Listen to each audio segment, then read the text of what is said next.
Bismillah ar-Rahman ar-Rahim. Welcome to another exciting episode of the Revival Experience. आज हमारे guest जो हैं वो शेख अब्दुल्ला अंदलूसी हैं और इसलिए क्योंकि वो इंग्लिश जानते हैं तो आपसे माज़रत के साथ ये पॉडकास्ट हमारा जो है वो इंग्लिश में होगा. तो I will switch to English now. So we welcome Sheikh Abdullah Andalusi here in Pakistan in our studios, and also Brother Noman will also join us in the podcast. How are you, Sheikh? Assalamu alaikum wa rahmatullahi wa barakatuh. Barakallahu feek for having me on. And alhamdulillah, I'm fine. Enjoying the heat here in Pakistan. Enjoying the heat, yes. The heat in every sense of the word. We thought that you came here to taste the tea. No, you posted, I think, on Instagram or Facebook somewhere that the fantastic tea of Pakistan, as approved by Indian pilots. Would you be able to bring down your jet for it?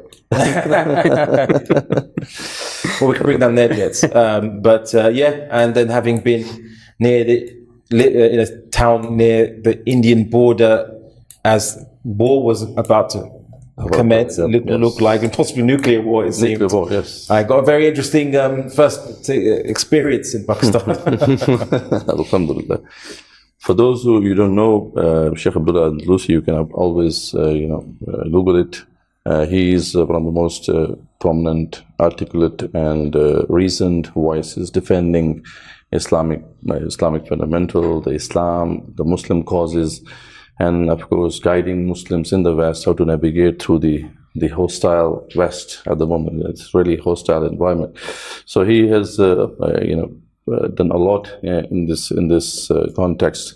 He is a very good debater. He has debated top Western debaters throughout these years, and you can see his debates online as well, on his channel as well.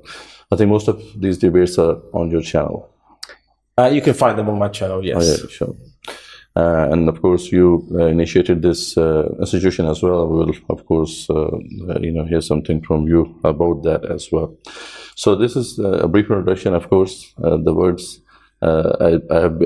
I've tried to be economical in words, but Sheikh is, mashallah, well versed in the Western thought as well, Western philosophy, Western ideology, and also well versed in the Islamic ideology as well. Yeah, I disagree. I'm not that articulate or anything. I just wear a suit and tie and have a British accent. That's 99% of my success. I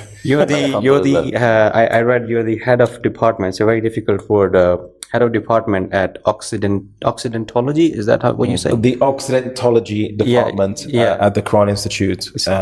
And I mean, I'm a researcher for I3 Institute. I work with Sapiens Institute. I work with a number of different Muslim organizations, research and teaching and so on and so forth. But occidentology was something that I coined, although technically existed before I coined it, but it was about the objective and impartial study of the West. Is it like Eastern Orientalism? Yeah. No, it was actually to move away from Occidentalism and Orientalism. Right. So Orientalism is the biased, you could say, portrayal and study of the East. Right. And there was a counter to that, which is Occidentalism. Study of the West. The Occidentalism being the opposite counter propaganda against the West and biased study of the West. So I thought Egyptology. No one says that Egyptology is a biased study of ancient Egyptian culture. It's just simply, here's what it was, here's how they operate, here's how they believe, they practice their religions, their practices, their rituals, their life. And it's just for the subject in of itself to understand it in an objective way. So I thought we need the same for the West, that we need to study the West completely objectively, but treat it as a specific civilization, because the way that the West treats its own studies is it's like it's universal, that this applies to everyone. This is how this is the universal human experience. It says, no, this is a Western experience, but we need to study that and make everyone else aware of that, and maybe even make the West aware that it is a very specific civilization with its own biases, its own particular and peculiar beliefs, which are historically situated in the sense that they were a product in some cases of history. but at the same time, they're not universal either through time or through space. Amazing. That's great. That's Sheikh, great. what led you to focus on this area? I mean, I don't understand why it's important, but I would like to hear from you. Why would you go for occidentology? Well, I could give you a long answer about the many uses and benefits of knowing these types of things. But I would say the short answer, two short answers is, one, because the Quran is filled with verses that talk about the kufr of previous civilizations, the pagan Arabs, where the Christians went wrong, where the Jews went wrong in the past, which is mentioned. What happened in the past with even ancient Egypt is mentioned in the Quran. So someone once asked me, why do you need to study about the West, to study its ideas? And so, well, the Quran saw it was important for you to know about kufr.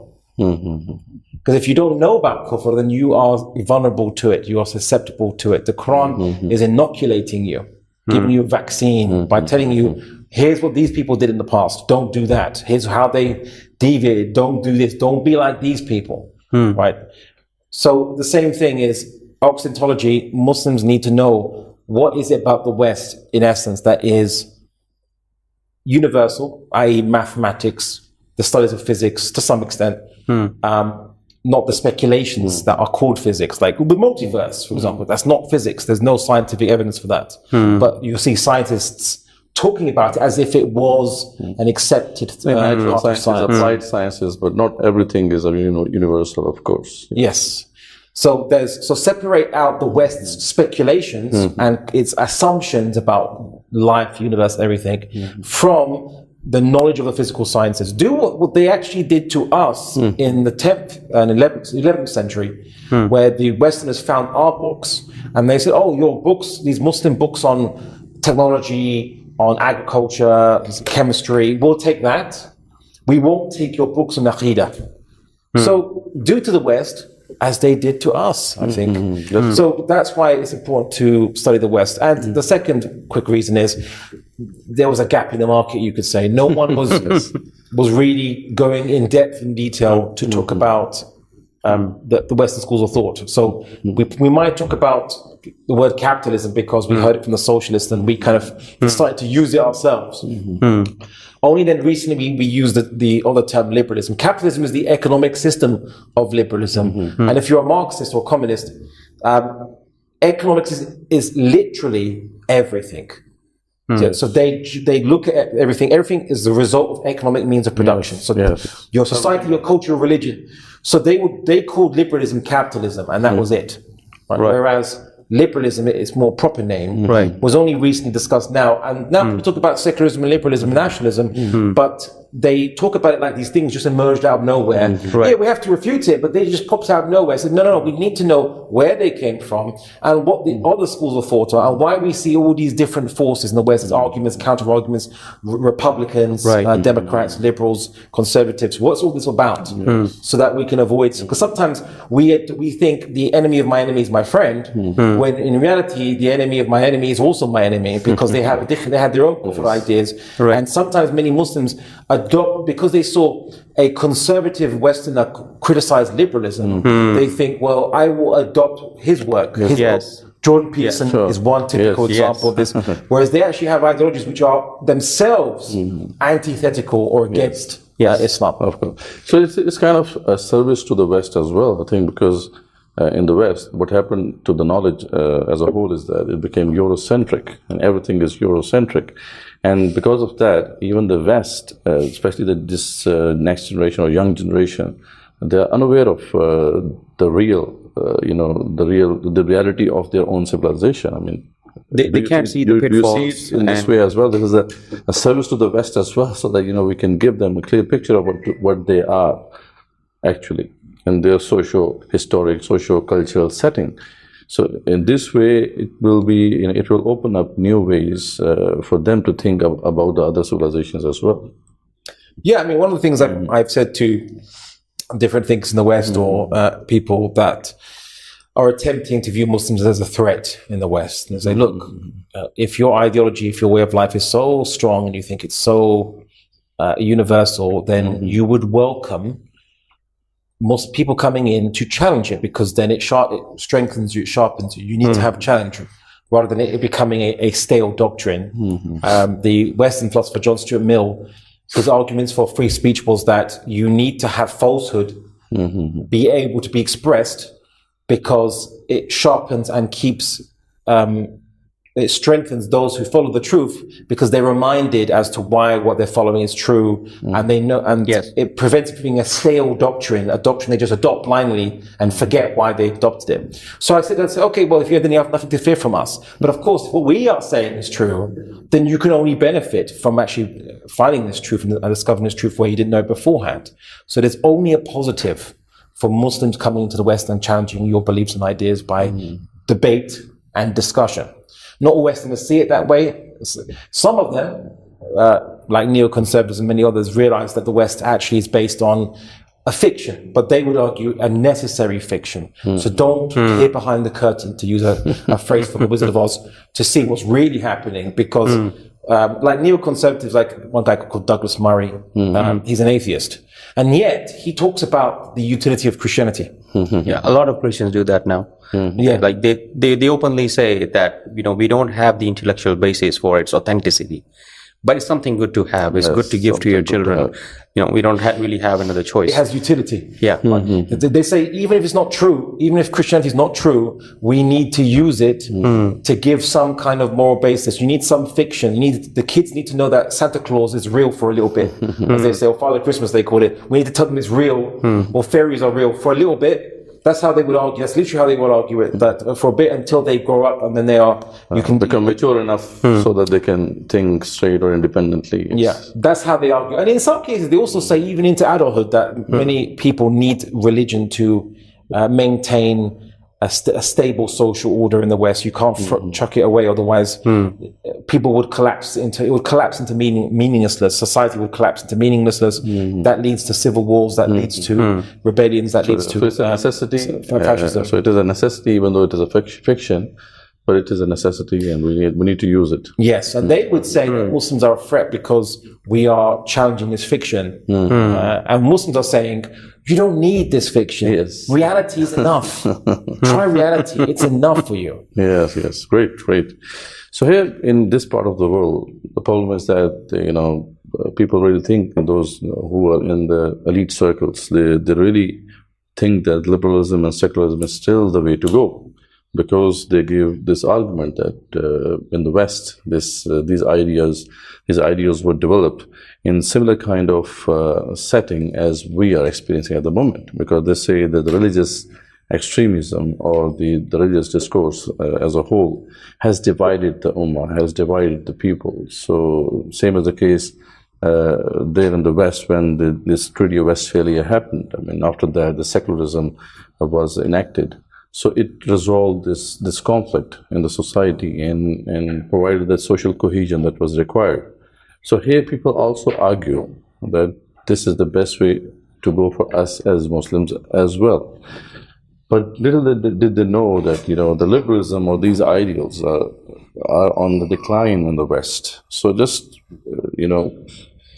give some words about this whole phenomenon that is unveiling in front of our eyes. In the last 40, 50 years has become really evident. And many books have been written on it, that liberalism has failed. How did liberalism fail? How did the liberalism fail? And what are the repercussions? How we can see it in the West, so that at least we can, unveil this reality, this phenomena, to the people here who are still disillusioned by the Western ideologies. Well, liberalism has failed on two arenas. One is domestically in the West. It failed. It actually failed 120 years ago. Most people don't realize this. And I'll explain why in a second.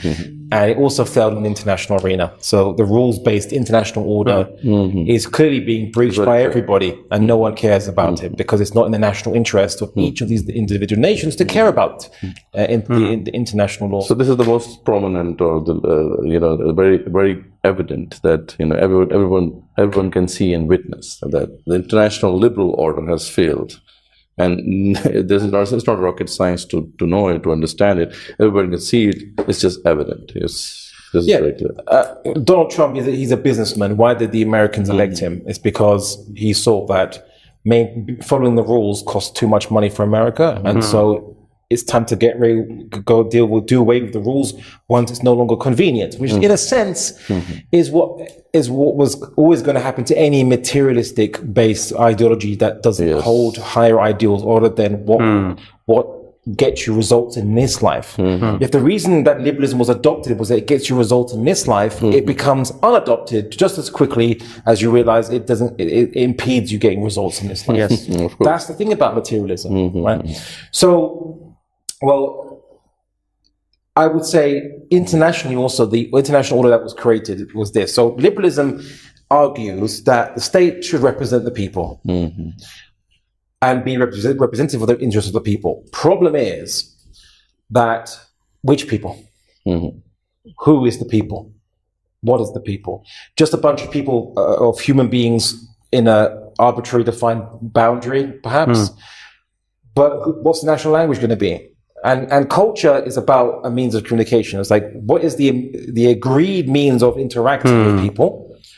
You know, how do you express politeness? How do you express insult? How do you express means to business in some ways or whatever? This is what culture comes in to do. It's a social contract. But if you have different cultures and different languages in the same territory, then you have problems. Then the state, and then you add to that democracy, of course, the state then represents the majority group. Now, liberalism and nationalism might work more stably if the society is homogenous. Everyone is the same religion, same language, same background, let's just say, then sure, there's not much to fight about. But if they're not, then I think Pakistan is what you're seeing currently in Pakistan in Balochistan, in some parts of the Pathan areas, in some parts, and now even there's a Sindhi separatist. Because they would say, well, Pakistan is Punjabi dominance. It's not us. Doesn't represent us. Now, how could you convince them as a secular liberal? No, but we're one people. No, we're not. How are we one people? So are we one people because we speak the same language? Well, I mean, we might know Urdu in some degree, but that's not my main language or language of my people. The culture is Punjabi dominated. It's not my culture. Okay, religion, yes, but then again, religion is not enough to unite people in that sense, because it's not about religion. It's about who the state represents. The fractions in Pakistan are not caused due to religion, then. Yeah, there's some Shia here, sure, but it's not really a fight between Sunnis and Shias, really. It's a fight between Sunnis and Sunnis. Ethnicity and languages, yes. So how is religion the cause of fractiousness? If I argue from an Islamic standpoint, obviously we know that, if there's nobody up there, then you need to develop a system based on the people down here, right? We don't believe that. We believe we take guidance from the heavens, right? But when you come to liberalism and, humanism and all of these isms that we have, the only choice that you have is that you go for what is best or what has the most utility. So if someone would argue that, if we can't work for the benefit of the minority or the smaller part of the people, then why not adapt a system that will benefit most of the people?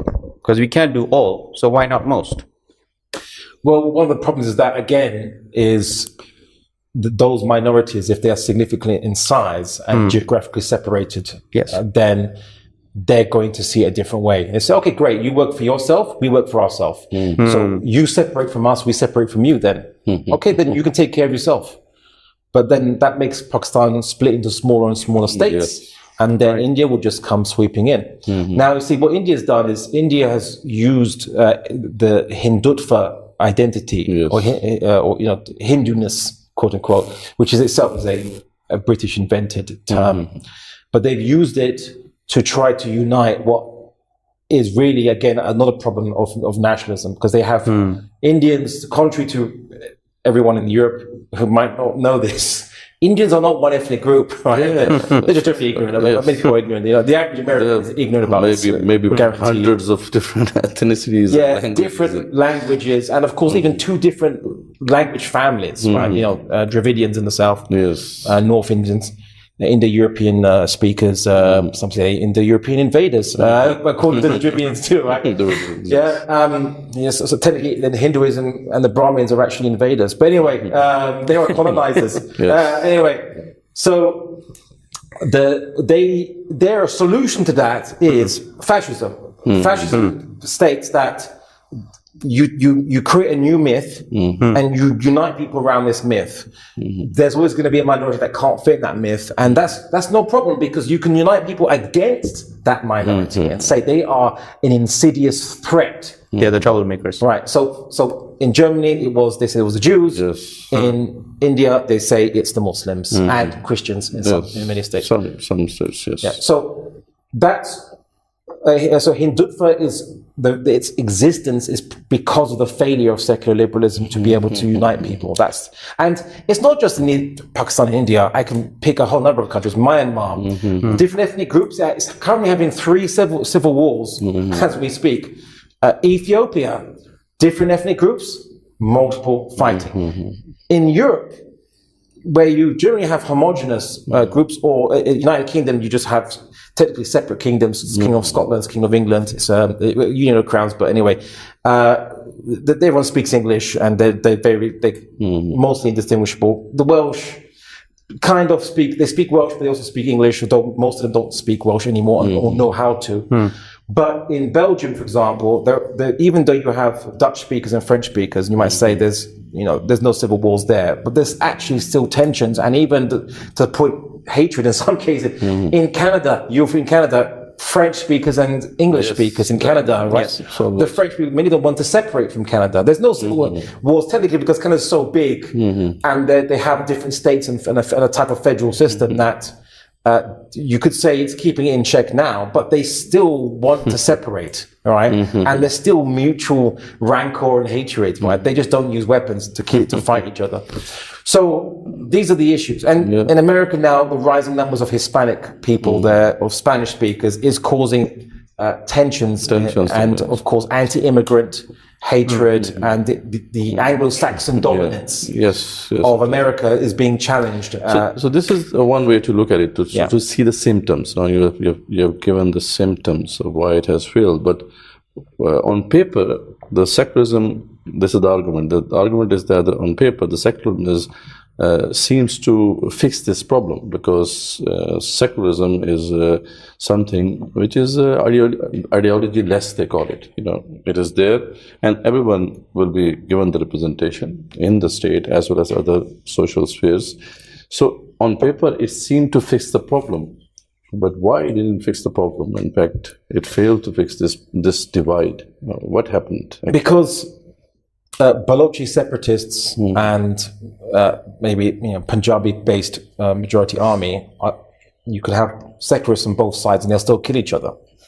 It doesn't matter. Say, well, you're not really just great. I'm still going to shoot you. I'm still going to bomb and kill you. That's why they don't care. Why? They want separation. They want to have these identities like they're very strong. They can't be just undone. Is this the reason?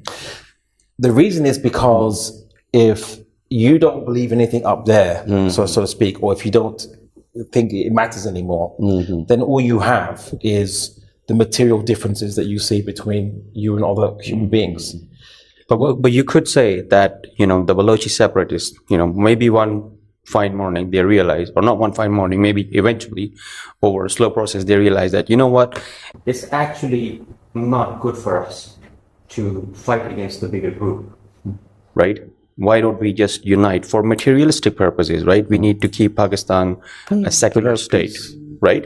And everybody can work for the benefit of each other, right? Because we don't live on different planets. We still have to live with each other, right? So if I help you and you help me, it's going to be a better world. Yeah, and so that can happen with a border between us, and we can have international relations between Pakistan and Balochistan.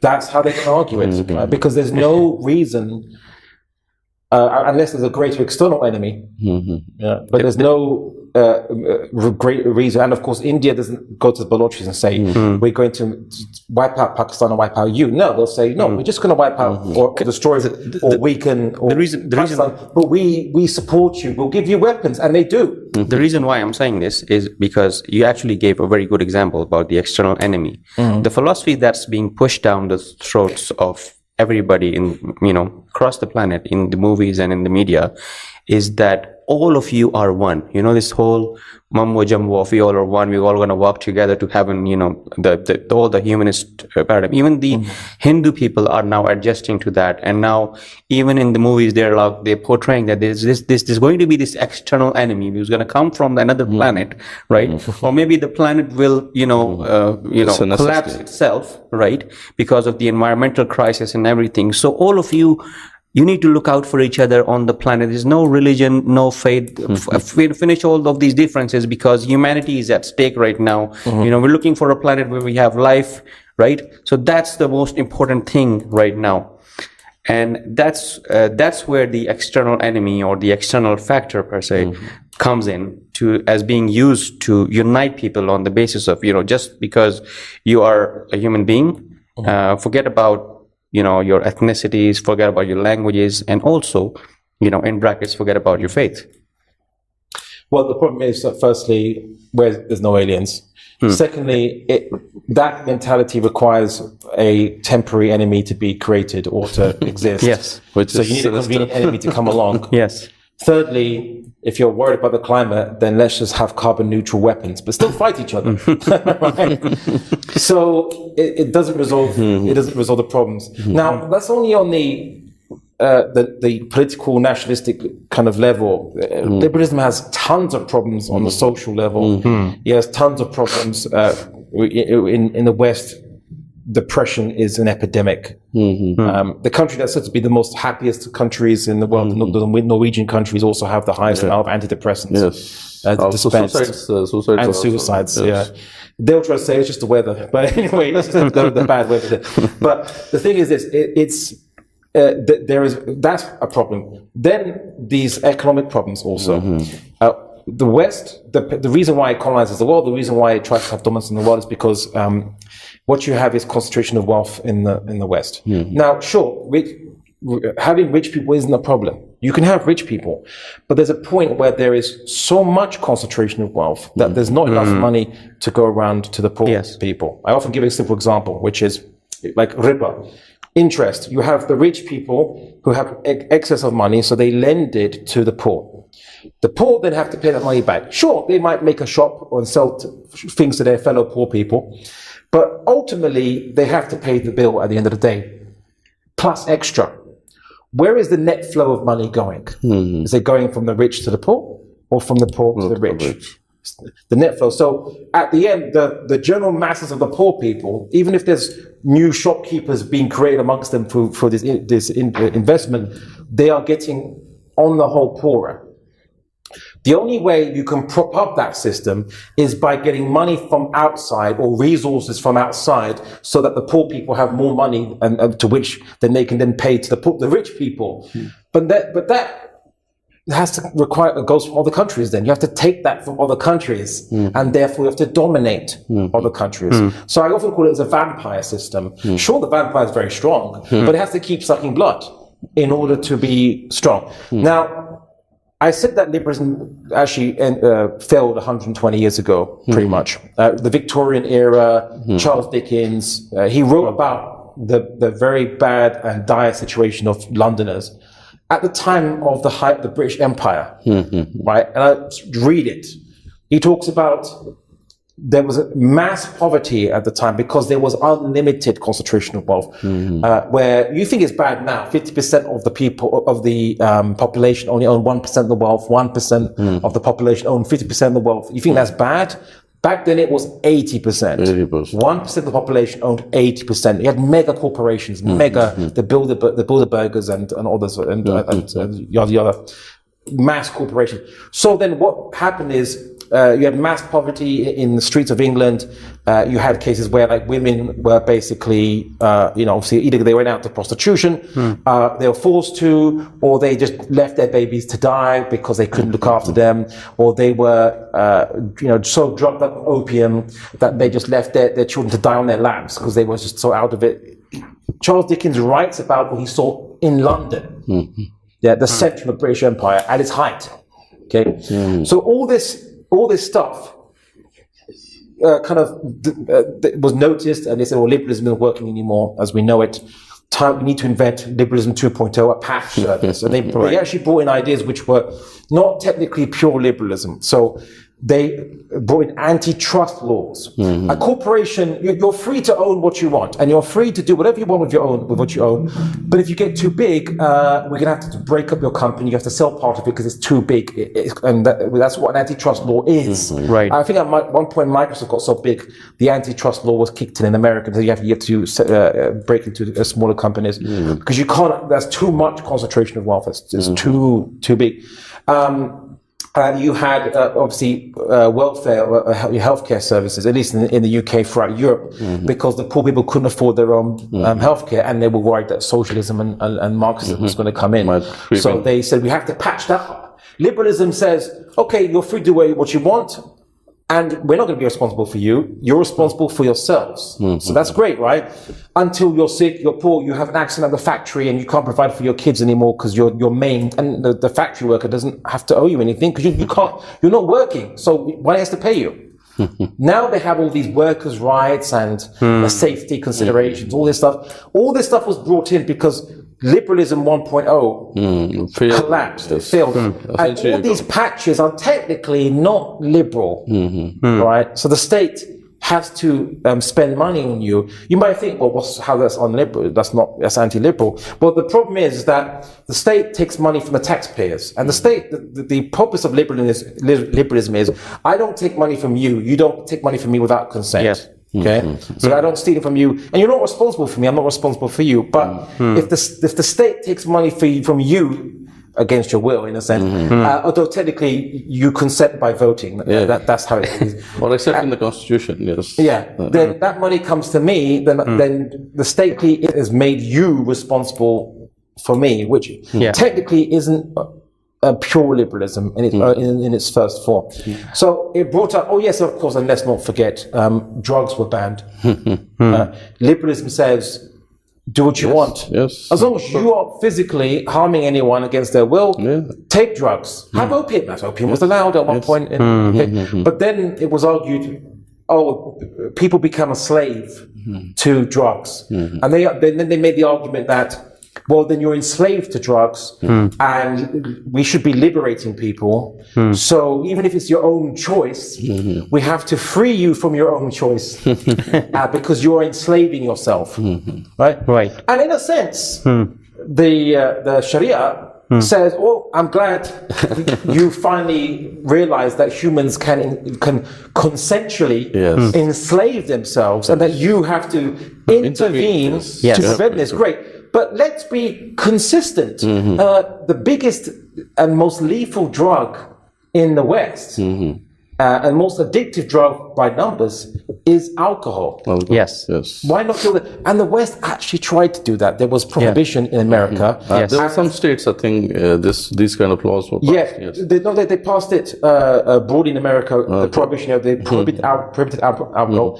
And in England, there was the temperance movement, actually launched by Christians, to be to treat alcohol the same way as other drugs. It failed. It didn't reach the level of law in England, but they tried, right? But there was a pushback. No, English will need to drink. And in America, it failed. People kept breaking the law, and you had the mafias and all this stuff benefiting from this movement in the United States about the right to suicide. It was also interesting. The interesting debate around this as well. So the argument is that, as we can put up in front of the audience, is that as long as this moral compass is based on materialism, there won't be any morality. It has to be on something beyond human, something which is above all humans. I mean, something supernatural, something which is very much linked with our fitra, with our true nature, and that is what that is where the moral compass should be. If I want to something objective. So like it's actually a lack of religion in the sense of at the state level in Pakistan and its full proper implementation, as well as making it the highest criteria for the state, not simply we're going to make a constitution and we will use religion, rather opposed to the national interest of Pakistan it's the Deen of Islam. There's a difference between that. Yeah, I've often said the problem in the Muslim world is that Islam is a part of their lives. I often say that as a little to kind of initially just to trigger some curiosity, and people say, "Well, you say what? You're saying that the problem in the Muslim world is because Islam is part of our lives? Are you Muslim? What's going on?" And I say, "Well, actually, are you Muslim? Because it's the key word is part, whereas Islam should be our purpose in life. Everything we do, all our policies, everything driven by the world project of Islam to make La ilaha illallah the highest amongst humanity, the highest in mankind. That is the world project of Islam. That is our driving purpose. Every activity we do in our lives. It has to be linked. And you might say, well, to be more religious, what you mean? I have to give up working and, I have to sell my car and become an ascetic, like hide away in the cave. It's like, no, you can have multiple cars, successful business and so on, but the whole reason is different. Yes. So currently, the current situation in the Muslim world is society expects, or your family expects, that you to be a successful person, you have to have a family, car, kids, what have you. And it's just for that reason. And while you're doing this, just don't forget to read your namaz if you can, do your salah, your siyam, your fasting, and so on and so forth. If you can. And if you can, try not to lie and be nice, right? But then, if you can't achieve those things without lying, maybe God will understand. And you can lie. That's the mindset. Throughout the Muslim world. That one line is actually very important. Maybe God will understand. It's an exception they tell themselves because their main purpose is, in essence, just whatever, a arbitrary set of social expectations and family expectations. That's throughout all Jahil societies from the past, from the ancient world to now. And the Muslim world has fallen back into that. Whereas a purpose in life is something else. A Muslim driven by purpose, Islam as their purpose, would say, okay, so I want to worship Allah subhanahu wa ta'ala. The more money I get, the more sadaqah I can do. Or the more I can invest, the more I can leave for my family. I can also help my community better. I can improve my society better by investing in social projects. I can maybe leave a good waqf. I would say that Muslims we are thawab capitalists, or ajr capitalists. We want to get good deeds, and we say, well, I'm not just going to spend money and do one good. Maybe I'm going to invest in a waqf that will multiply while we'll do research, and I'll publish this research of new science or technology, because everyone that benefits from this, I get thawab. It's after I die, it will still continue, right? I want to maximize my thawab, right? That is driven by purpose. I want to have children so that they can make dua for me after I pass away, and I want to raise them up well so that they can be the soldiers of the Ummah, the doctors of the Ummah, the mothers of the Ummah, the nurses or whomever. They can be, I want to strengthen the Ummah with my children. I want to strengthen the Ummah with my family. I'm sorry to interrupt. I want to bring in a very important point that you mentioned, particularly with regards to the situation in Pakistan and the surrounding areas.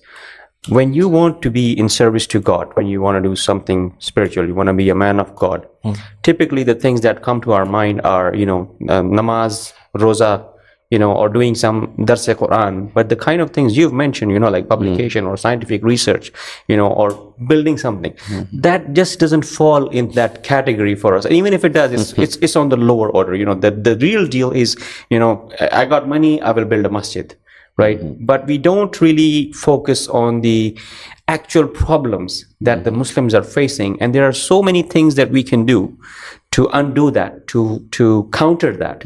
But even if we do them, even if we believe that they are very impactful, they just don't come as with that much of a spiritual reward for us as building a masjid or donating something, right?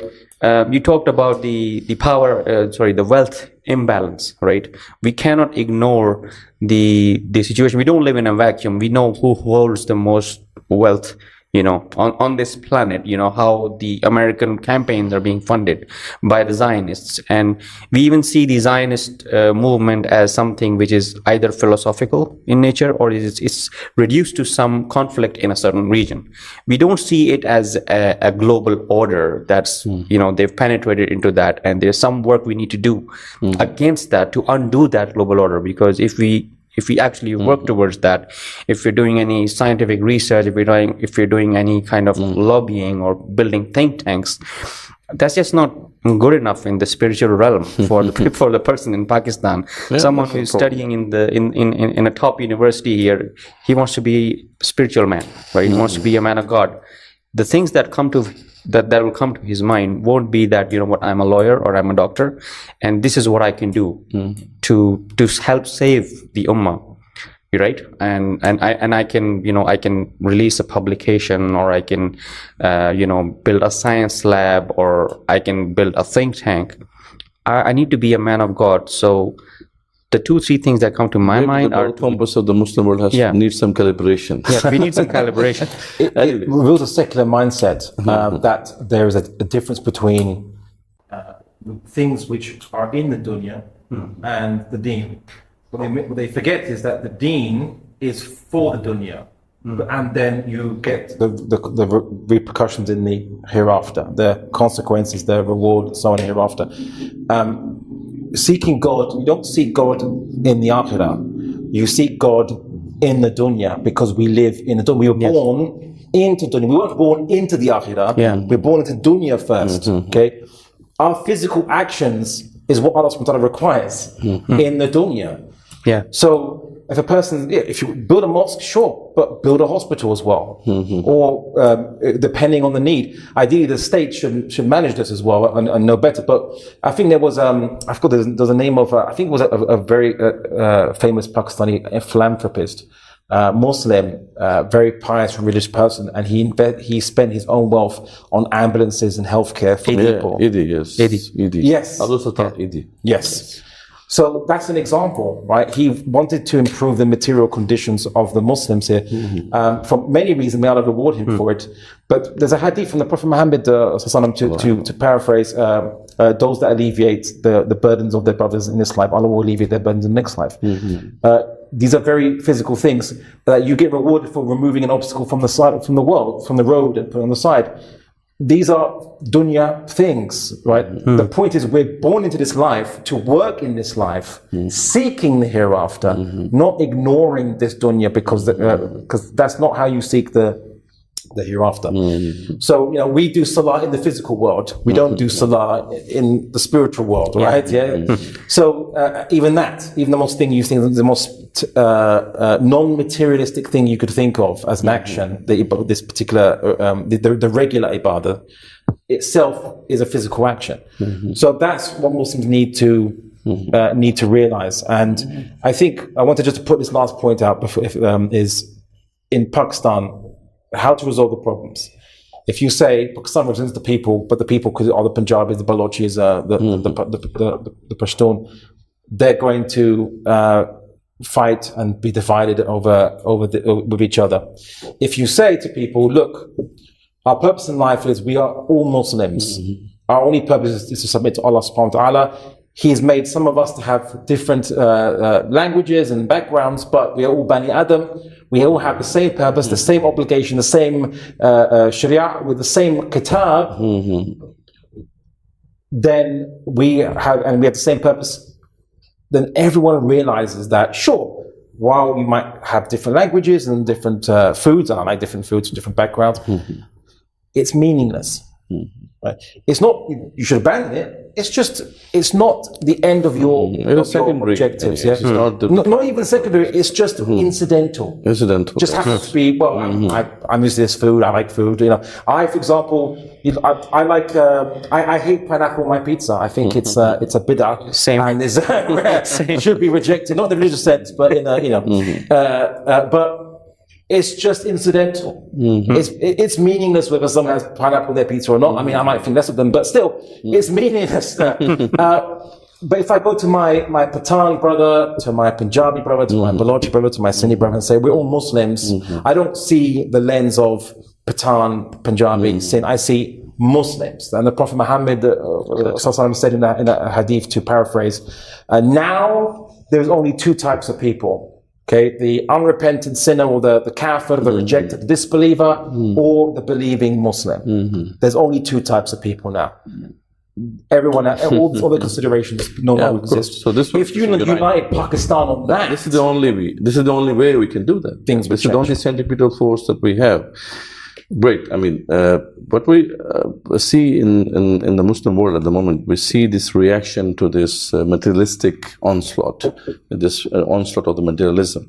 We have developed within ourselves this leaning towards the spiritual aspect of it. I mean, we have lost track of the material world to some extent, and that's why what Brother Numan was trying to put up is that this intellectual rejuvenation is not transferring into the collective action in the proper way as it did for the Jews in the past, because in this way, it helped them to create this movement, to create this Jewish lobby and have the influence in the material world.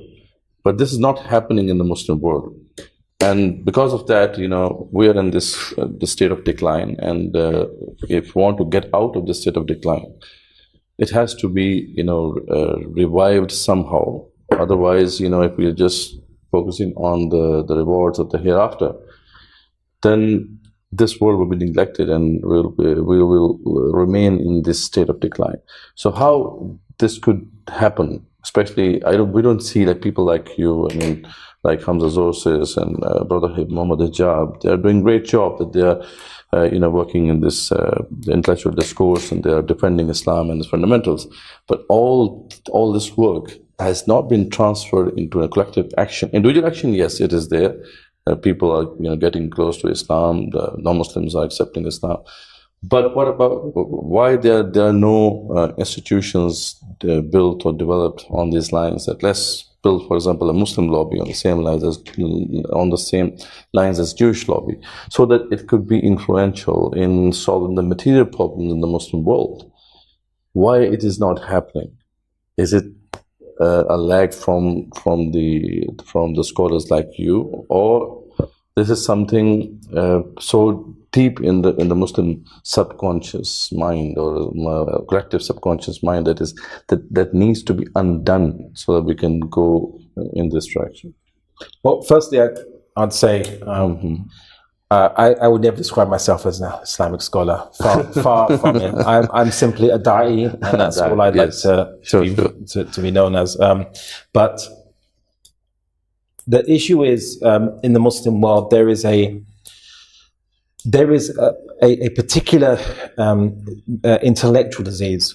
I realized that the ship of Islam is been brought to a standstill because of things that have attached to its hull. That's what ships do. Barnacles and things. It slows it down. The ship. You have to scrape. You have to do a hull scraping frequently. So that it can then go smoothly. We've been brought to a standstill by ideas and assumptions that accrue to us over many centuries. That is, the Sahabas didn't have this mindset and mentality. They would think of it very differently. They wouldn't say that you work for Islam simply by divorcing yourself from the world and just going in a cave and doing dhikr all the time for the rest of your life. No. La rahbaniyat fi Islam, Prophet said very clearly, there's no Marxism in Islam. Once the Prophet Muhammad sallallahu alaihi wasallam received revelation, that's when he left the cave. Right? Because his work was outside the cave. Interesting, yes. The work is outside the cave. So this is the situation of the Muslim world, is that, and I'll bring two parallels to show that I think is instructive. So I think that history has something to teach us about Allah's ahkam amongst humans, amongst insan. And in this sense, well, there's also Ibn Khaldun discussed this as well, and we know the verse of the Quran which is Allah does not change the situation of people until they change what is within themselves. I'm going to get to that in a second, right? But let's first look at the West. So the West had Christianity for centuries, dominated by the Catholic Church, although the Catholic Church didn't have as much power as people think it did, but the Crusades was an attempt for the Catholic Church to get more power in Europe by saying, we can launch wars, whereas before they never was able to launch any wars or anything like that. They just advised the Catholic kings. Okay. There was an understanding amongst Christians, certainly in they call the Dark Ages of Europe, that the world was irredeemable. You couldn't change it. All you could do is convert people to Christianity, make sure that they have embraced Jesus as their savior, yada yada, for what have you. Make sure they do all their rituals, and then wait for Jesus to come, the second coming, and he will remake the world. Yeah, you're laughing. Sounds very familiar. Sounds familiar, doesn't it? Yeah. So you can't change the world. Is the Bible says, or the New Testament phrase, not a saying of Jesus, but the saying of Paul, I think it is, Paul, yes. who doesn't have reason, shouldn't even have any authority, but it's part of the Bible, quote unquote. So that the devil, I think it's a alleged saying of Jesus, the devil is the prince of this world. So they said, okay, well, the world is controlled by the devil, so you can't change it. It's going to be bad, evil.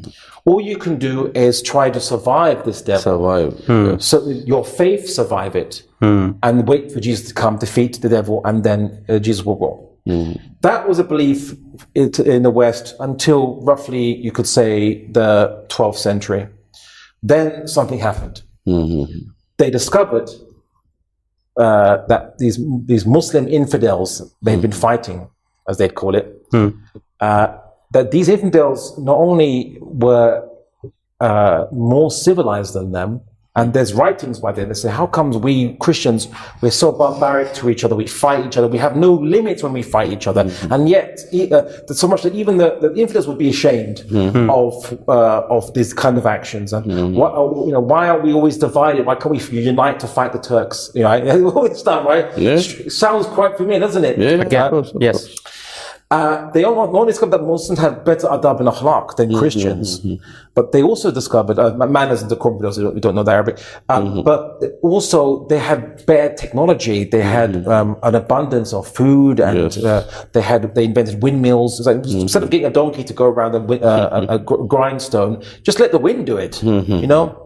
Carbon. Are you sure to tell the story of the Catholics? Yeah, right. They had better technology than us. Now, I would say this: they did understand one thing clearly, which I wish we did understood, right? Which is they didn't think that the Muslim Aqidah was the reason for our development. They just thought that because they also encountered Greek philosophers who were pagans, and they said, "Oh, these guys were thinking about and trying to improve and discover things about the world through philosophy, through thinking, and through some kind of experimentation." But it wasn't true experimentation. The experimental method was from Ibn Haytham, right? All the scientific methodology was developed by where he talks about having a controlled environment to test specific parts of the natural world. With his camera obscura what we call control groups now. Yeah, well, control groups, yeah. So the experimental method, basically, but that's what it was. This fundamentally changed Western thinking. It caused the Renaissance. And the Renaissance was a basic and simple idea, which is human society and physical conditions are improvable. That's it. That was the change. That was it. There was no secularism back then, no liberalism then. Liberalism wouldn't come about from 1200s for about 600 years. The West started to improve and develop without secularism, without liberalism for 600 years. Martin Luther, who gave this idea of two kingdoms, was also a religious person. He died as a religious person. Martin Luther. I mean, you had it even from Saint Augustine, who was like 400. Yes. What's it, CE or whatever, AD or whatever they call it. So the idea was progress is possible. That's it. That's literally it, right? And then they progressed. Okay, that's the West. Jews in the West. So the Jews had a reputation in the West. There was the vast majority were poor. Most of them were treated in a bad way, or they were looked down upon, and it kind of reinforced bad behaviors. But Most of them were viewed as a burden to society, not intellectuals, not thought leaders. There were some who were thought leaders and intellectuals that came a little bit later, but mostly they were viewed as a massive kind of problem in the West of a minority that weren't Christian.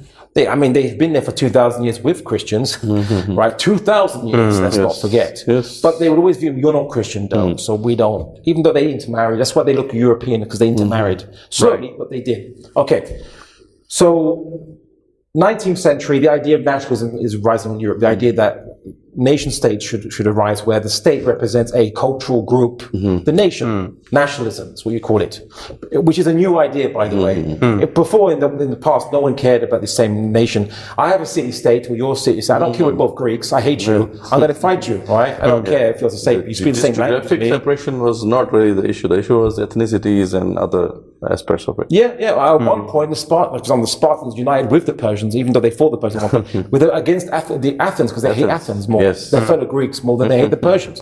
So nationalism wasn't a thing for most of it. It was mostly kingdoms, ruling dynasties with multiple ethnic groups. It was about the ruler unites the group of people in one dynasty. Okay, so the Jews, many Jews get an idea of nationalism that, look, the West, the Christians never accept us. We need to have our own nation for ourselves, our own state for ourselves.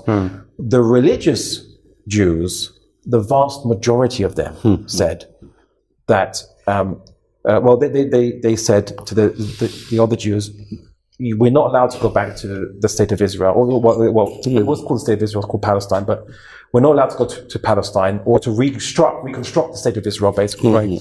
Until the Messiah the Messiah comes. Interesting, yes. Because when the Messiah comes, he'll bring peace on earth, everything will be changed. We can't change our situation with doing anything. Now we just wait. Okay, just practice, pray, do all those things, and we will redeem ourselves in front of God. This is a punishment on us. It's called the exile. We're exiled. Now, you can physically go to Palestine. They wouldn't say it's wrong to, but you can't create a state or reconstruct it. We're in official exile. That's why they never thought of going back for 2,000 years. They're still opposing it, of course. They're still opposing it. Some religious Jews, yes. Basically, back then it was it was 90%, 99%, what have you, right? Even the British, who when they accepted the idea of creating a Jewish state, said that the majority of Jews are not Zionists. Do you know who the Jews that said we must have a state and make actions towards it? Atheists and secular socialist Jews. The founders of Israel were socialists. Yes. Everyone forget. Ben Gurion is a socialist. Socialist, yes. Yeah. They said, no, we have to lobby, we have to speak to them, we have to, usually they went to the Ottoman Sultan Abdul Hamid II, can we buy it? Yeah, we will give you lots of money for it. Actually, most people don't realize they actually didn't have any money. What they were hoping to is they would get a price, and then they would try to raise that money with the rich Jews.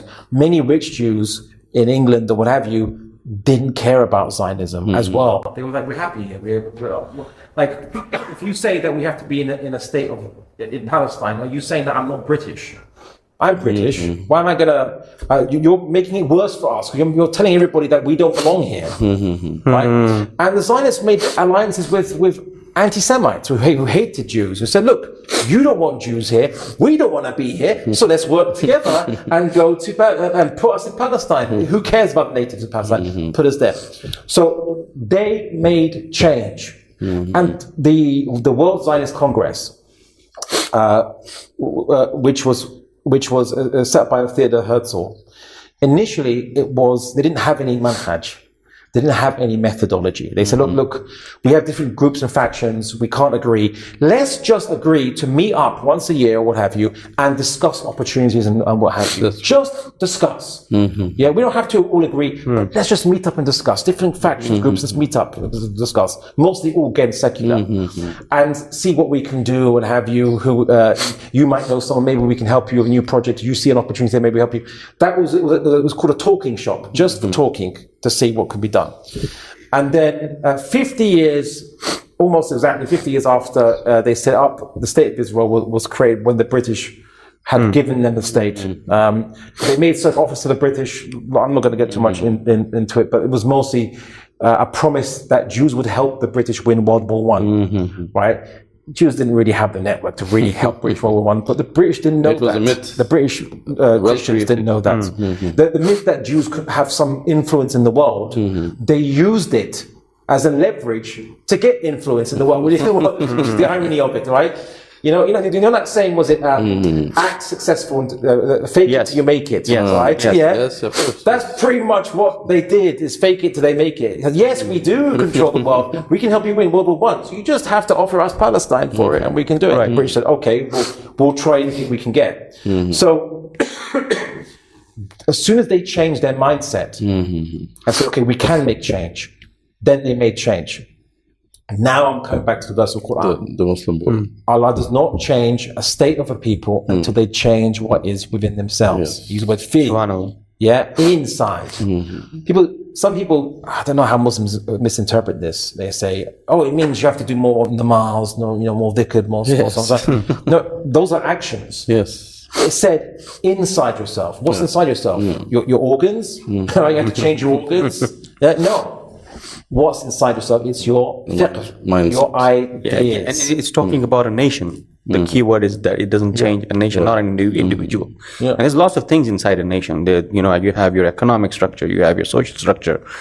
All of that stuff actually represents change the mindset, as you're saying. You change their ideas, you change their actions. It's as simple as that. That verse was actually talking about. I mean, it was not talking about, but it was used after talking about a decline people that were destroyed. So they will only be destroyed once their ideas have corrupted over time. Usually, if people become very successful, the next generation's understanding of the ideas becomes weaker and weaker and weaker because no one challenges it. Yes. It becomes an empty doctrine.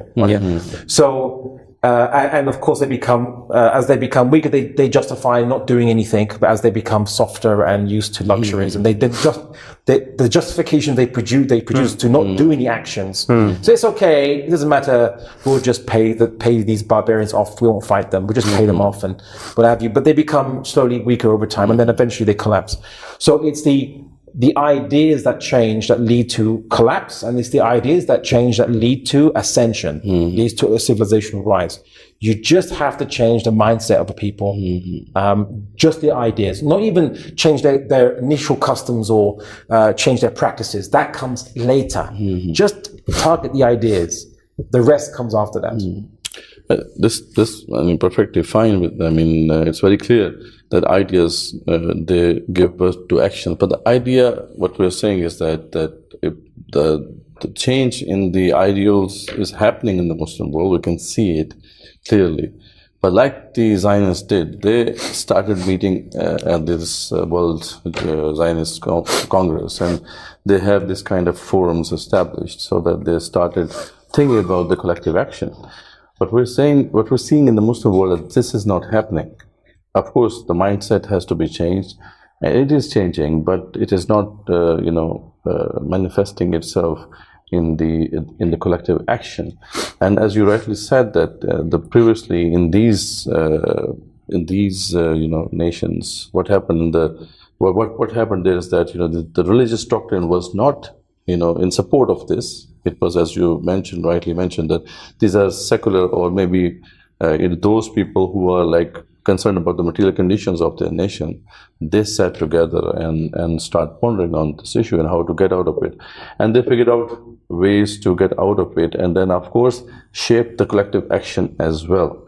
While in case of Islam, as you were explaining, we have the same thing here happening for the last, I think, 5-6 centuries, that this idea of Imam Mahdi would come, or Prophet Isa alayhi salam would come, and he would get us out of this trouble. And until that time, we have to just defend ourselves, defend our faith. This kind of mindset is prevalent across the Muslim world. So, of course, we want to change the ideas of the people, the mindset of the people, but we have to maybe somehow shape, or at least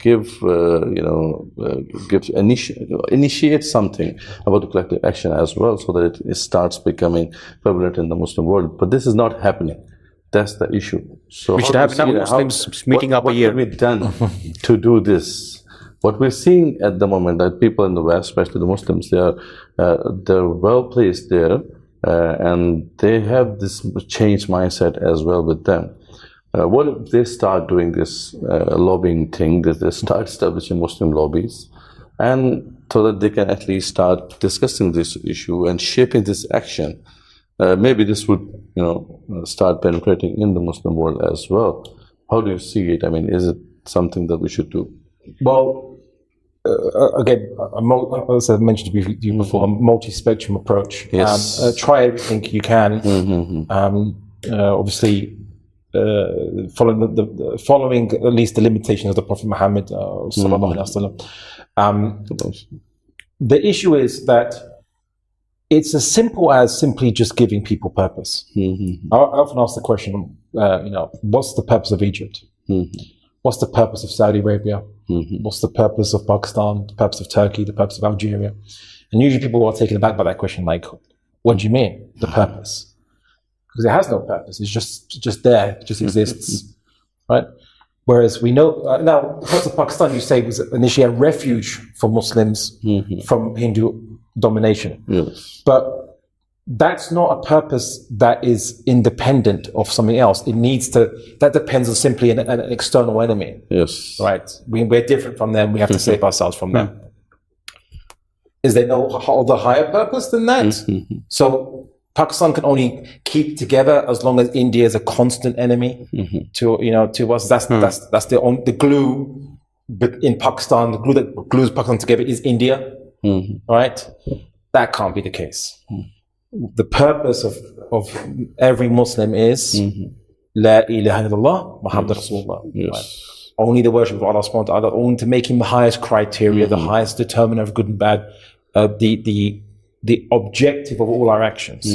Right? Even if it's actions that we might enjoy or think whatever. Like there's a hadith, someone said the Prophet Muhammad says that you get reward for intimacy with your wife. And people said, are we going to get reward for something that we enjoy? So when you get punishment for doing zina, then so there's a reward. Of course, there's a reward for that. So there is an objective for behind every action, and this action should be the objective is Allah subhanahu wa ta'ala. Once you show Muslims that's your purpose in life, you actually remind them, show them. Not simply you ask them, what's your purpose in life? I know, okay, everyone say, worship Allah. But they mean praying, what have you, while you're living your life meeting social expectations their parents taught them. Right? I said many Muslims are Muslims because their parents taught them this. And the reason they're Muslim is the same reason that they follow these other cultures, because their parents taught them this stuff. And the children will never go beyond what they see their parents doing. Usually, if that's what they're taught, right? Islam is their parents. You understand? We need to detach that. Say, no, you need to rediscover Islam yourself. Yes. How do you know it's true? Question it. Answer it. Sure, you might have a few people fall off the wayside, but the vast majority will be strong and certain. And then once they realize it's their purpose in life, you don't need to even debate them on nationalism or democracy or secularism. They'll just see it as meaningless automatically. Right? When a person reverts or converts to Islam, they automatically say, my whole life has changed. I'm now reorienting my whole life to what is my purpose in life in Islam, how do I do it? Unfortunately, many of these converts, when they start meeting, when they speak to Muslims or what have you, then Muslims usually tell them, okay, calm down. Okay, just pray and what have you. And his reasons why you shouldn't do more. You shouldn't, the Mahdi's going to come, Yom Kippur is like just next week. Just do nothing. Don't talk about the politics. Politics is not the same as religion. Politics is the affairs of the people. It literally means the affairs of the people. Okay? So you're saying, I don't talk about politics. You're saying, oh, no, keep Islam out of the affairs of the people. But what you're saying is, Islam is irrelevant to the affairs of the people.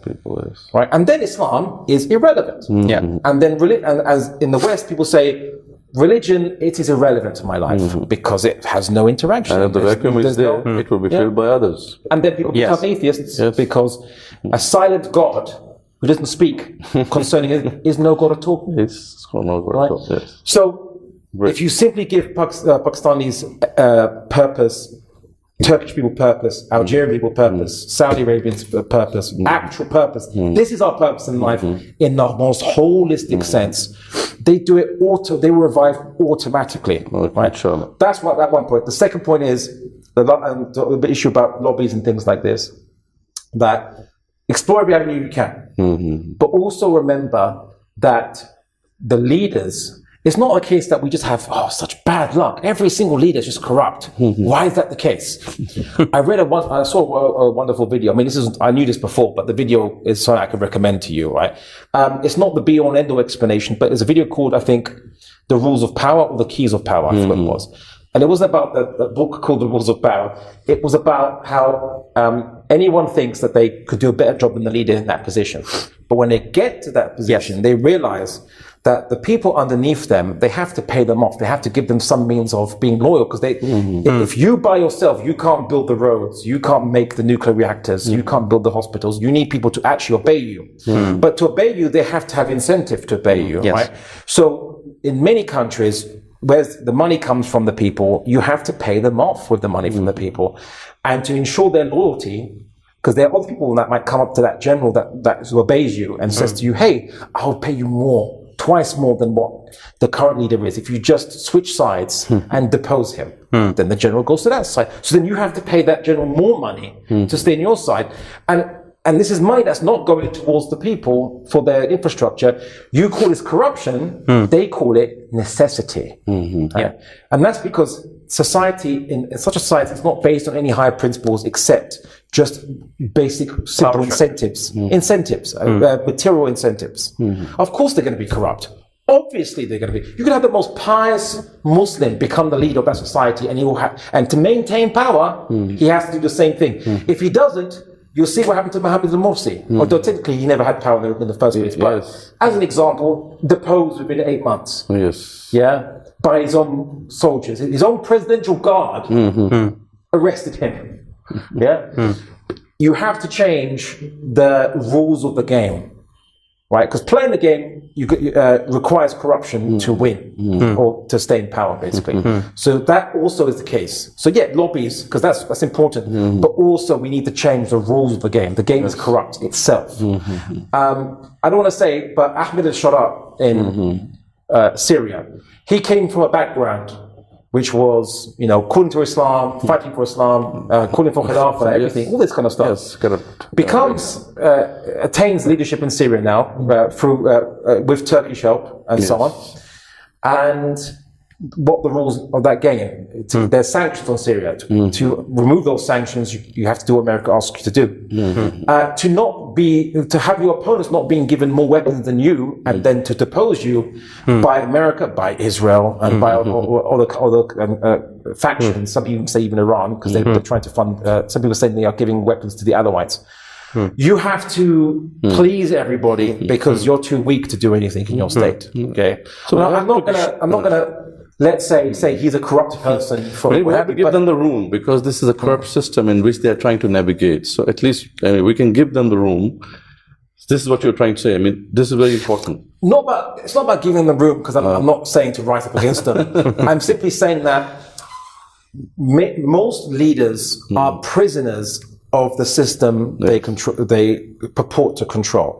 Only in the most craziest, wackiest, absolute dictatorships where everyone is really scared of the leader, and the leader, even then the leader still has to manage people in that way, like Kim Jong-un and so on. But the leaders are constricted by the system that they're in as well. So if you want better leaders, we need a better system. And the only way you have a better system is you need to have a universal set of rules and laws that everyone in society accepts. Right. And then that become the new rules of the game. And then you have better leaders. The reason why Brother Mudassir was also trying to address this point was that we're living in a space where we have these systems, and they are being played on these rules, right? I often give these examples to people who discuss with me on these things, that if you send a 6 foot tall basketball player in a place to play basketball, which is only 4 foot height, right? If it's only 4 feet height, the guy will have to bend down, and the short people are going to win. So this is how it is. But you see, the thing is that all of these leaders, all of these people who have to survive in the system, and we have to try and change the system. We have had movements in Pakistan who have realized that, oh, the system is corrupt, the system is, benefiting these kind of people to come up, and we need to change this, and then develop strategies to undo that, right? Some people tried through the democracy, some people said, we're going to bring a revolution, all of that stuff. The point is that all of these efforts are isolated, number one. They're not being able to win against these systems. And then there exists a bigger system in place on the planet level as well, on the global level as well, where you have these United Nations laws. We're not talking about the system in Pakistan, we're talking about the global system where you have the IMF and all of that stuff. And in that space, everybody is working in an isolated manner. People in Turkey, they're working, within their country, maybe within their city, right? There is no collective effort. There is no collective action. Not enough Muslims are coming up together, just like those Jews who were scattered around the world, and saying, you know what, this is a global issue. Even if you bring change in Pakistan, right? Pakistan still exists on the same planet, right? Even if Ahmad al-Shara becomes the leader, he still got his hands tied. So what are we going to do about that? And are we going to bring enough people to do this Muslim lobbying, to build these think tanks? If you're going to do propaganda, if you're going to have power and influence and control, you're going to need wealth. You're going to need those rich Jews, right, to come into play as well, maybe, right? That effort is missing. I will add to this question so that you can conclude, because it's very important, and we will try to conclude the podcast. As we were discussing in the office, that there are a lot of movements, of course, in the Muslim world who try to, have this collective action. And they tried in different ways. Like Maulana Maududi Rahmatullah, he said, let's participate in the elections, and let's get the power through this path. And then once we have the power, we can change the system. Then there are other people like Dr. Asar Ahmed, which is our teacher as well. He used to say that, no, we have to bring about a revolution on the same lines as Iranians did, or on the same lines as the French did. So we have to bring about the revolution throw away the system. Then we have these people, our brothers, his brothers who say, we need to seek Nusra. And once we have the Nusra, we will, change everything. What we realized after analyzing all these efforts is that they're just so linear. I mean, they're just focusing on one particular aspect of a complex problem. As you were discussing, or you were telling before that, the Zionists used to sit together, and there was no one particular methodology or manhaj in their mind. They are dynamic about it. So we think that this is the problem why the collective action has not been able to bring about that change that we want. If we have this, dynamic, a range of different dynamic actions defined and pursued by different people across the Muslim world, we may have, influence created in different pockets as we go along. Some people, of course, may be working on the international lobbying. Some people may be working on the national lobbying or regional lobbying. Some people may be working on the rights issue of the people to change the material conditions of the people. And some people may be working on at the thought level. So all these efforts needs to be done collectively and in collaboration with each other to bring about that change that we want. This is what we think. We would want your comment on that. So this is one question. I will put the other question later. But just to add what Brother Noman was saying, what do you say about that? Is it a sound strategy, or we should do something else? What I'd say is, let's say you need to change the collective thoughts of a people, and usually you'll start with individuals you approach, and then you'll make public campaigns, and people. What changes the collective thoughts of a people is people seeing, it's not individuals being changed in their minds, but people seeing other people being changed in their minds, or people seeing it being normalized. There's a part of your brain, you could say, or mind rather, that asks the question, what is society thinking? right? That's where you target, right? Because even the munafiqeen in Yathrib, once they realized that society was going a certain way, they adapt, they change themselves, right? And even Abdullah bin Ubay frees the slaves to show that he's. So it's more about social behavior than just logic. Very much so. Very much so. Every society has a social contract.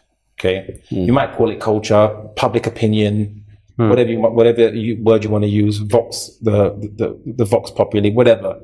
It is the social aspect, and that doesn't exist in anyone's particular mind. It exists collectively, but it exists in everyone's perception of the collective mind, right? Really. So when you do public demonstrations, the point of a demonstration is it shows everyone in the society, there is a faction in our society, or it is normalized now to talk about this or to promote this campaign or for this. This is an issue. This is something that is normal. That's what you're trying to do. You're trying to say, we're trying to create a new normal in terms of what we should expect and what our society should be based on. You're changing the social contract. Now, that is, once you win that, you win everything, because social contract changes, every other contract from that changes. Even the constitution, it is really just is based on it, not the other way around. In the Arab countries, when the West came, they made these constitutions up. I feel, okay, well, this is now democracy and secularism, but then it becomes a dictatorship instantly, almost, after they leave, because it's just a piece of paper with words. The social contract is behind that. Now, I said, I actually agree with you in the proposition. And I suppose I'd probably want to point out that it's perhaps an effect rather than the cause. Because of so many Muslim thinkers and Islamic thinkers and discourse on Islam, on Khilafah and so on, you're seeing Muslims thinking about this and reacting to this. And as the change happens, it is natural that lawyers who are having their minds revived by Islam are going to start campaigning for Islamic rights, Islamic rules. You're going to see people who lobby groups arise naturally, right? And be part of this natural thing and not be detached from it, flow with it. The wheel of Islam is turning, as Hadith says, so turn with it, right? So yeah, what I'm saying is, rather than discussing, should we cause it or not, I'm merely pointing out maybe it's already being caused and we are flowing in this tide. Disrupt it. Don't disrupt the tide and keep it up. Keep the flow going. With an eye but knowing where the objective lies. And the objective is the social contract changes, everything else changes. And it doesn't mean now, like, okay, I'll just focus on public dawah or demonstrations and not lobbying, not speaking to our soldiers and our armies. We need to give dawah to generals. We need to give dawah to commanders. Everything matters. Dawah to soldiers. Dawah to the farmers. Dawah to the chocolate makers. Right? Yes. Everything. We need to. We can't leave any stone unturned. I mean, we have to. I almost emphasize this is what we're doing here right now. Just the last 4 days, we have been talking to farmers. We were talking to business tycoons, and we've been talking to scholars. We had this, trip to different cities. So this is exactly what we're doing right now. Last question, brother. Tell us briefly about your initiatives and what are you doing, and how can we collaborate, or how can others who are watching this podcast can collaborate with you or benefit from your work. And of course, there has to be some ways to help to work together. So please give just a brief about your initiatives, what you have been doing, and how to collaborate with you. Well, you asked a very good question with the collaborate part. Not about collaborate with me per se, but actually something you reminded me now to mention, which is there's something that very important that we have to have while we are moving in the direction of this social change. We have to expect disagreement amongst our Muslim brothers. Yes, that's very important. And look past it. Right? Islam, as a practical deen, will be successful or fail depending on whether we master difference of opinion. This is beautiful. And you don't master it by getting everyone to agree. You don't. You can't get everyone to agree. You manage the differences. Yes. So might be another a particular Jamaat or a particular group or particular what have you that might have disagreement on a few things. We might disagree on a few things. Yeah. But guess what? We're still going to collaborate in the khair, as the Quran says. Yes, collaborate in the good. Maybe even you have a personal issue with me personally, an ego problem. I have an ego problem with you. Even that, but I'm going to look past it for the greater good. Yes. So I often said to someone that, for example, there was a particular guy that had done something bad to me, and I didn't like it. But he was speaking was the haqq generally about the Dawah Islam and so on. So someone asked me, "Oh, do you recommend this person for the event or what have you?" And I said, like, obviously there's, the waswas shaitan saying, say no, say whatever, say don't work with him because I don't want to work with him. He don't want to work with him. No. I said, look at if you can't say anything good, don't say anything at all. But instead I said, well, look at his work. His work is on his websites, blogs, blah blah blah. And if you think this is what you need, then you use him. And if it's not, then don't. But you go and judge for yourself. Actually, that's generally my approach for everyone, even whether I like them or not. I say to people, when they ask me, could you give me a recommendation? The reason why is because I think some people are prejudiced with a negative reputation that wasn't created by themselves. And people just rely on other people to give, to take, oh, what should I say about this person? Oh, many good brothers are ignored because of this situation. So you know what? Don't take my recommendation. Look at his work. Please look at his work and judge for yourself. That's what I say. Things like this, or even if I was invited if I'm invited by anyone to work with them, whether they've done something bad to me or not, I will not refuse if it's in the khair. Yeah, I might not send them an Eid card or something, Yeah, I might not do that if I had a personal issue with them. Although I try to reconcile that, and also we're commanded not to be angry with our brother more than 3 days and 2 nights. Very seriously, if you are allowed to forgive you, then you should forgive other people. That's also a key issue. Yes, and yeah, and I'm trying to start a little, you could say, tradition that every Eid al-Adha. Every Eid al-Adha, that we make it a practice to forgive everyone that we have issues with, and make it public. Say, I forgive. I take note. I make notes to everyone. I've forgiven you. Everyone I can think of, I forgive you. And ask me today, I will forgive you. Right? We should encourage that. So if we can manage different opinions, that's right, yes. And we can collaborate whether we disagree. So that being said, as for my other stuff, what I'll say is, I'm working on a number of projects. I'm doing a course with I3 again on the history of Western philosophy and civilization. So please check that out. Sure. I'm working with Sapiens Institute on a course on Zionism, and I'm writing a book on refutation of Zionism and how to call and advocate for Palestinian rights as well.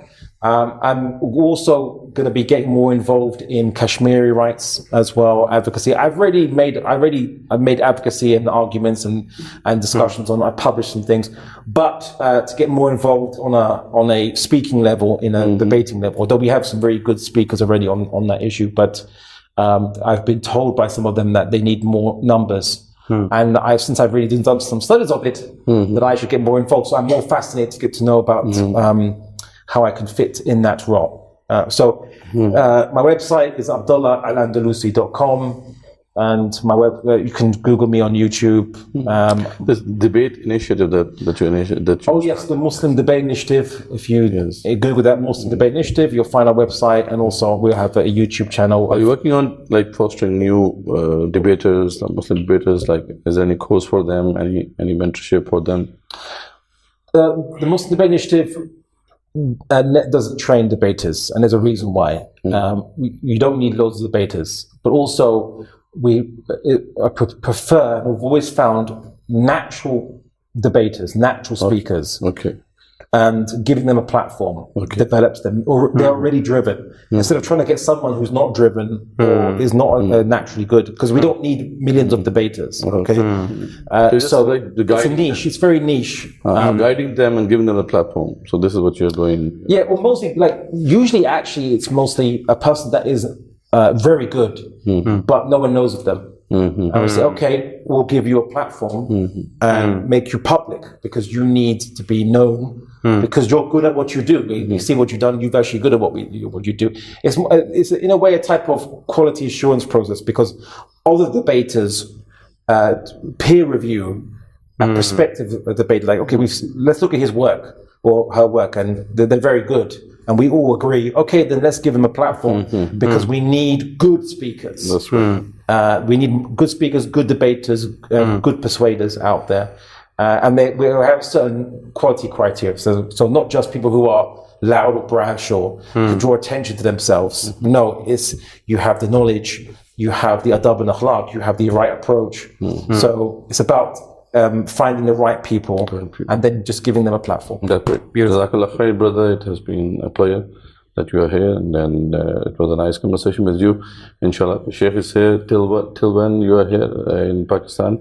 I was initially going to be leaving in a couple of days, actually. But my stay has been extended, partly due to demand. So I'll be, and also there's actually quite a few places in Pakistan I wanted to visit and explore because it's a very beautiful country.